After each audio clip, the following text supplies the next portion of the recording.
그리고 그 다음 이야기도 아까 이야기했던 장자와 그 해자의 대화로 이루어진 내용인데, 사실 이 장자에 보면 해자와 장자의 논쟁이 굉장히 많이 실려 있어요.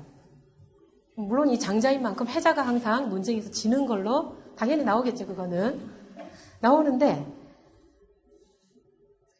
어떻게 보면 참 논적이죠. 둘이 맨날 만나서 어떤 철학적인 문제를 가지고 싸우니까.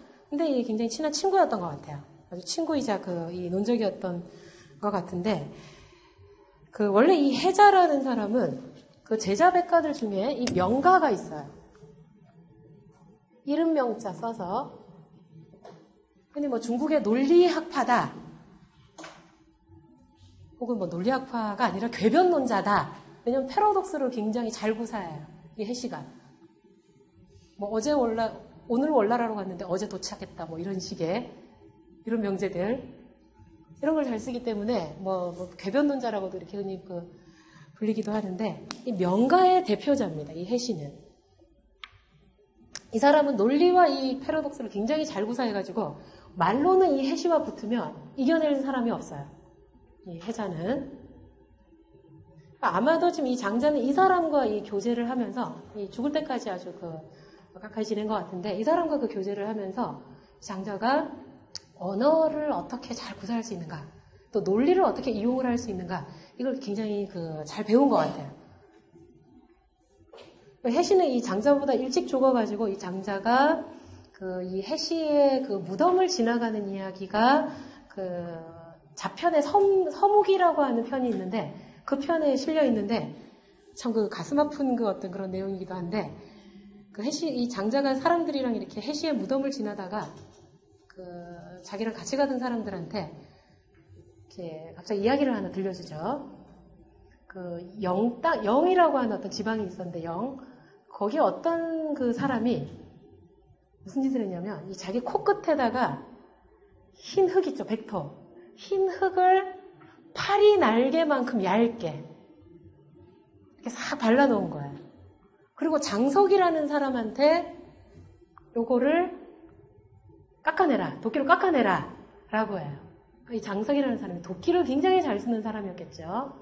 그래서 장석이 도끼를 한번 휘두르는데 코는 절대 안 다치고 백토가 파리 날개만큼 얇게 앉아있던 곡에 싹 깎여 나가요.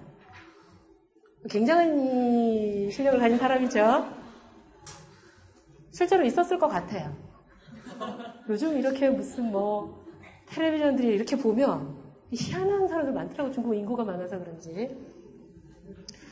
어쨌든 이 이야기가 이렇게 전해져가지고 송나라의 어떤 군주가, 항상 군주들은 이 장자에 보면 그런 이야기도 굉장히 많은데, 이런 기술자들 있죠. 아주 특이한 이 기술을 가진 사람들을 계속 불러대요. 뭔가 이렇게 그 사람들의 어떤 기술을 이렇게 확보하려고 하는 그런 데 굉장히 열정을 하는데, 그래서 이 장석을 불러가지고 너 한번 도끼질하는 솜씨를 나한테 한번 여기서 한번 시연을 해봐라 라고 했더니 장석이 그때 이 코끝에 이렇게 백토를 묻혔던 그 영땅의 사람이 죽었다. 그래서 나는 솜씨를 발휘할 수가 없다. 대충 여러분도 뭐가 연상이 되는 게 있죠. 배가와 종자기 같은. 코를 대줄 사람이 있으면 하겠는데 누가 그걸 하겠냐는 거예요. 자기 도끼 앞에다가 그렇게 얇게 묻히고. 그런 이야기를 장자가 들려주면서 뭐라고 하냐면, 해시가 죽은 뒤로 같이 이야기를 할 사람이 없다. 그걸로 딱 이야기는 끝입니다. 여기 좀 남죠. 참 맨날 만나서 이렇게 논쟁을 하고 싸우면서도 굉장히 어떤 장자의 어떤 사상을 성숙하게 하는데 굉장히 중요한 사람이었던 것 같아요. 어쨌든 이 장자는 이런 논리적인 훈련을 거쳤어요. 이 친구를 통해서. 그런데 그 다음 문장은 해자와 장자가 처음 만나는 사건인 걸로 보이는 그런 내용입니다. 근데 이 해자는 장자하고는 다르게 현실적으로 굉장히 이 높은 지위에 있었던 그런 사람이에요. 아주 실무 능력도 뛰어난 사람이었던 것 같아요. 자, 해자가 양나라의 재상이 되었다. 장자가 해자를 만나고자 했다. 이 사실을 안 어떤 사람이 해자한테 장자가 오면 당신 대신 재상의 자리를 차지할 것이다. 옛날에는 이런 경쟁들이 너무 완전 열려 있었죠. 그 전국시대에는. 라고 말했다. 그래서 해자는 너무 놀라. 빨리 자기가 만나가지고 좀 물러나야 되겠다라고 생각을 했는지 너무 놀라 3일 밤낮을 수도의 구석구석까지 뒤져 장자를 찾아내도록 했다. 근데 그러던 차에 장자가 느닷없이 해자를 찾아와 그를 만났다. 그러니까 소식을 들은 거죠. 자기를 들어 떨면서 자기를 찾고 있다는 이야기를. 자, 그러면서 역시 비유로 이야기합니다. 남쪽 저 먼 곳에 새가 있는데 원추라고 하오. 당신은 그걸 아시오. 우리 원추는 남해에서 출발해서 북해로 날아간다고 합니다. 뭔가 우리 소요의 앞에 나오는 붕이야기가 생각나죠. 북쪽에서 남쪽으로 날아가는 새가 이렇게 비행을 하는 이런 이야기들이 자주 나와요. 날아가는 도중에 오동나무가 아니면 머물지 않고 멀굿을 나무 열매가 아니면 먹지 않으며 달고 맑은 약수가 아니면 마시지 않소. 한데 여기 썩은 쥐를 얻은 올빼미가 있다가 원추가 지나가니까 혹 그 썩은 쥐가 빼앗기지 않을까 해서 위를 올려다보며 꽥 하고 소리를 질렀다는 거예요. 자, 이제 대충 올빼미가 누구고 원추가 누군지 나오죠. 지금 당신도 당신의 양나라 벼슬자리 때문에 내게 꽥 하고 소리를 지르는 거냐? 자, 해자가 한 방 먹었는데 뭔가 처음 만남 같죠? 근데 그 이후로 이렇게 잘 관계가 이어지긴 했나 봐요. 자, 그래서 쭉 그 관계가 지속이 됩니다. 자, 그 다음에도 역시 어떤 이 권력에 아부하는 자에 대한 이야기가 나오는데, 자, 이건 제 입으로 읽기엔 민망하니까 우리 낭랑한 목소리의 경근 씨가 읽도록 하죠. 송나라 사람 중에 조상이라는 자가 있습니다. 그는 송나라 왕을 위해 진나라의 사신으로 갔다. 그가 떠날 때에는 수레가 몇 대밖에 없었는데 진나라 왕에게 잘 보여 무려 수레 100대를 얻었다. 그는 송나라로 돌아오는 길에 장자를 찾아와 말했다. 이렇게 비좁고 지저분한 숲골목에 살며 가난을 면치 못하고 더욱 집시이나 삼아 입에 풀칠하며 야윌대로 야위어 목뼈가 붉어져 나오고 얼굴이 누렇게 뜨는 일에는 저는 정말 서투릅니다. 그렇지만 단번에 10,000대의 수레를 보유한 군주를 깨우쳐주어 수레 100회를 돌리게 되는 일에는 저는 뛰어납니다. 장자가 대답했다. 진나라 왕이 병이 나서 의사를 불렀다. 그리고 등에 난 종기를 터뜨려 보름을 짜내는 자에겐 수레 1대를, 치질이 난 곳을 핥아서 고치는 자에게는 수레 5대를 준다더군. 치료하는 데가 더러운 곳으로 내려가면 갈수록 수레를 많이 준다는 게 설마 자네가 그의 치질을 고쳐준 것은 아니겠지. 수레가 참 많기도 하네요. 그만 가보. 자, 이거는 별 설명이 필요 없겠죠. 자, 그 다음 문장이 그 다음 두 문장은 죽음에 관련된 문장인데, 이 장자의 어떤 중요한 죽음을 바라보는, 이거는 내 편에서도 장자한테 굉장히 중요한 문제예요. 거기에 지금 드러나고 있는 그 지락이라는 그 외편에 있는 편과 여러부라고 하는 그 자편에 있는 편에 있는 내용인데, 여섯 번째 문장 읽고 이야기를 하죠. 장자의 아내가 죽자 해자가 조문을 하러 갔다. 친한 사이였던 것 같죠. 그런데 장자는 마침 두 다리를 키 아시죠, 여러분들? 시골에서 쓰는 키처럼 벌리고 땅바닥에 주저하는 채로 질그릇을 두들기면서 노래를 부르고 있었다. 질그릇 굉장히 시끄러운 소리 나겠죠? 방정맞은. 자, 부르고 있었다. 해자가 깜짝 놀랐겠죠? 자네는 저 사람과, 그러니까 이 죽은 아내죠. 그 죽은 아내와 함께 살면서 자식을 낳아 기르고 같이 늙었네. 자, 여기서 우리가 하나 알 수 있는 거는 장자는 처자식이 있었던, 그래서 부인과 해로를 했던 그런 어떤 그 개인적인 어떤 어떤 삶을 살았구나라는 건 사실 하나 알 수 있겠죠. 자, 그런 아내가 죽었으면 슬피 곡을 해도 모자랄 판인데, 자네는 오히려 질그릇을 두들기면서 노래를 부르고 있으니 너무 심한 것 아닌가. 장자가 말했다. 그렇지 않네. 그가 처음 죽었을 때에는 나라고 어찌 슬퍼하는 마음이 없었겠는가. 자, 지금 이 아내의 죽음을 계기로 해가지고 장자가 죽음에 대해서 태도가 완전히 바뀌는 일종의 이 종교적인 용어로 이야기를 하면 그 전회의 체험이 일어나는 그 사건이 되겠죠.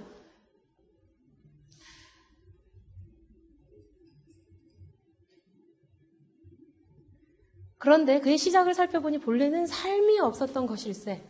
자세히 생각해보니까 처음에 이 세상의 역사와 함께 아내가 있었던 건 아니죠. 어느 시점에 태어난 거죠. 그전에는 없었다는 겁니다. 삶이 없었을 뿐만 아니라 본래는 물리적인 형체도 없었던 것일세. 형체가 없었을 뿐만 아니라 본래는 이 장자는 사람의 어떤 물리적인 형체는 기라고 하는 어떤 그 생명의 어떤 그 에너지가 이렇게 모여서 이루어진다는 그런 생각을 갖고 있었어요. 나중에 이 4편에 굉장히 좀 자세하게 나오는데 기조차도 원래는 없었던 것일세. 무언지 알 수 없는 흐릿하고 어두운 것 사이에 혼돈이라고 우리 쉽게 이야기할 수 있겠죠. 혼돈 사이에 섞여 있다가 변해서 기가 되고 그 기가 변해서 형체가 있게 된 것이지. 형체가 변해서 삶이 있게 되었고 지금 또 변해서 죽은 것일세. 이것은 봄, 가을, 겨울, 여름 4계절이 운행하는 것과 같이 자연스럽다는 거죠. 저 사람이 큰 방에 누워 편안히 자고 있는데 내가 크게 소리내어 곡을 한다면 그것은 운명을 모르는 것이지. 사람 운명이라는 건 태어났으면 당연히 죽는다.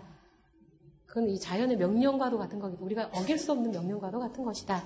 그래서 곡을 멈춘 것이네 라고 이야기를 하고 있습니다. 그러니까 처음에 이 아내가 죽었을 때는 굉장히 슬펐는데 다른 사람들과 마찬가지로 이렇게 굉장히 슬펐는데 이 기회를 통해서 이 사람이 그 어떤 죽음이라는 문제에 대해서 굉장히 그 철학적인 사색을 통해서 그 죽음이라는 문제에 대해서 극복을 하는 지금 과정이 지금 드러나 있죠. 근데 이 고전들 보면 추나 추동이라고 이렇게 시간적 순서대로 이렇게 말하는 거 말고 추, 하동이라고 혹은 동하라고 이렇게 말하는 경우가 많아요. 우리가 굳이 의미를 부여를 하자면 그 맥락에 따라서 의미를 우리가 부여는 할 수는 있을 것 같아요. 저 사람이 큰 방이라고 했을 때 이 큰 방이라는 거는 시체가 누워있는 방이 아니라 이 하늘과 땅, 이 우주라고 하는 어떤 공간을 이야기를 하겠죠. 죽는다고 해가지고 우리 우주 밖으로 튀어나가는 게 아니라 없어지는 게 아니라 우주 속으로 다시 돌아간다는 거예요.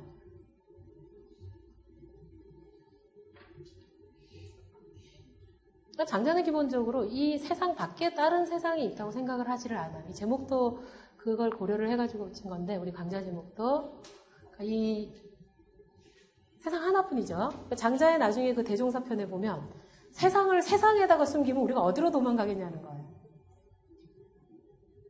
뒤집어 이야기하면 이 세상 하나밖에 없다는 거죠. 우리 이 세상 밖을 벗어날 수 없다는 거예요. 흔히 우리가 장자 이야기하면 초월 혹은 다른 세상, 이 세상 밖 뭔가 알 수 없지만 신비적인 어떤 또 다른 어떤 삶의 어떤 영역 이런 거를 이야기를 하는 사람처럼 이렇게 좀 이해하려고 하는 경향들이 있는데 특히 어떤 그 종교적인 입장에서 이렇게 장자를 좀 그 연구를 하거나 이런 사람들은 그걸 초월성이라는 걸 굉장히 강조해요. 이 초월이라고 하더라도 이거를 이 세상이 아닌 다른 세상으로의 초월이라든가 이러면 좀 그 장자를 초월이라는 개념을 갖고 이해하기에는 조금 문제가 있겠죠. 자, 큰 방. 여기는 이 자연을 이야기를 합니다. 우주 속에 그냥 편안히 누워있는데 내가 크게 소리내어 곡을 한다는 것은 운명을 모르는 것이다. 이 장자의 아내가 죽으면서 장자한테 마지막으로 남긴 아주 참 큰 선물이라고도 이렇게 할 수 있을 것 같아요. 내가 죽은 뒤에 그 나를 사랑하는 사람이 슬퍼하지 않는다는 거. 누구나 그러기를 바라죠. 참 그건 어려운데 장자는 지금 요하를 통해서 그걸 보여주고 있죠. 아주 그 극적인 전회죠, 이거는. 자, 그러면 또 어떤 사람 입장에서는 좋아. 아내가 죽었을 때 그랬는데 네 죽었을 때도 네 죽을 때도 과연 그럴 수 있을까? 그렇게 처연할 수 있을까?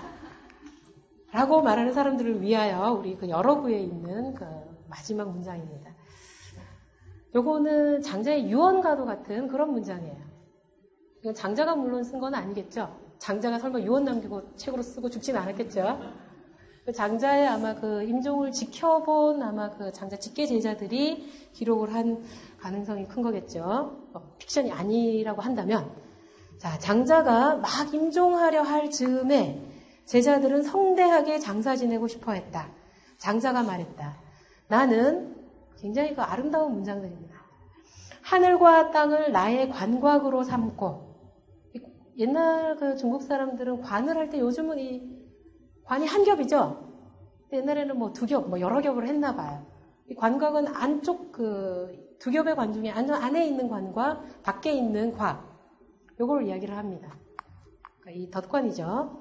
관곽으로 삼고 해와 달을 한 쌍의 옥으로, 그러니까 자기의 어떤 그 장래 행렬을 장식을 해줄 그 보물로 삼고, 밤하늘의 별들을 둥근 진주 혹은 작은 구슬 알갱이들로 삼고, 또 온 세상의 만물을 저승길 선물로 삼으련다. 죽어도 자기는 이 우주와 함께라는 거죠. 그런 이야기가 있죠. 이 우주 밖에 어디 알지 못할 공간으로 튕겨나가는 게 아니라 죽어도 자기는 이 우주 속에 안긴다라는 그런 생각이 있어요. 자, 이 정도면 내 장래 도구는 다 갖추어진 것이 아니겠느냐. 무엇을 더 보태려고 하느냐. 그러더니 제자들이 대답을 합니다. 저희들은 까마귀와 솔개가 선생님을 파먹을까, 선생님의 이 유해를 파먹을까 걱정이 돼서 뭐 이야기를 하는 겁니다. 라고 했더니 장자가 말하죠. 사실 이 뭐 까마귀와 솔개가 이렇게 시체를 먹게 하는 조장이라 그러죠. 우리 세조자 써서. 이거는 또 어떤 그 지역에 가면 실제로 뭐 이런 게 그냥 그 일반적인 어떤 장례 그 풍습으로 나오는데, 이 농경사회에서는 항상 이 매장을 하려고 그러죠. 이렇게 그 새가 먹게 한다거나, 뭐 어디 그 시체를 들판에 버려서 어떤 동물들이 먹게 한다거나, 이런 거를 별로, 이 농경사회에서는 별로 일반적인 어떤 문화화 안 돼 있죠. 그러니까 아마 이 시체도 식물이 이렇게 죽으면 땅으로 이렇게 다시 돌아가듯이, 인간도 어떤 그 식물처럼 땅에 그냥 매장돼가지고 땅에 이렇게 섞여 들어가야 된다라는 이런 생각을 갖고 있는 것 같아요. 원래 이 농경문화에 있는 그 사람들은 우리 어떤 인간의 삶의 패턴을 생각을 할 때도 식물의 패턴처럼 생각을 해요. 식물이 뿌리에서 나와서 뭐 무성하게 가지를 이파리를 피우다가 다시 이파리들이 떨어지면 땅으로 들어가듯이, 뭐 인간도 뭐 땅에서 나서 땅으로 간다, 이런 생각들을 하고 있는 거죠. 어쨌든 이 장자 제자들은 매장을 하겠다라고 했더니 장자가 말합니다. 위로는 까마귀와 솔개에게 먹히고 아래로는 땅강아지와 개미에게 먹힌다. 근데 저쪽 것을 뺏어다가 이쪽에만 준다면, 너희들이 까마귀와 솔개한테 먹힐까 두려워서 나를 매장만 한다면 그거는 땅강아지하고 개미한테만 이렇게 식량을 몰아다 주는 거 아니냐. 이거 너무 불공평하지 않느냐. 대충 갖다 버려라 라고 이야기를 하고 있죠. 이게 장자의 마지막 유언인데, 위에 있는 문장, 아내가 죽으면서 이 장자가 이렇게 철학적인 어떤 이 사변을 거쳐서 죽음을 긍정을 하고, 여기 오면 죽음에 대한 긍정이 굉장히 이제 아주 원숙해진 어떤 그런 거를 지금 보이고 있죠. 여기까지 이렇게 해서 우리가 장자의 죽음까지 이렇게 장자의 삶에 대해서 살펴봤는데, 사실 장자의 행적이라는 게 단순히 그냥 장자라는 사람의 어떤 삶의 어떤 사건들만 이렇게 기록이 되어 있는 게 아니라, 실제로 장자 자신의 사상이 이미 장자의 행적 속에 이렇게 들어가 있어요. 그러니까 장자 자신을 하나의 자기의 삶 자체를 지금 이렇게 하나의 모티브로 이렇게 주면서 우리한테 뭐 여러 가지 생각들을 하게 하는 거죠.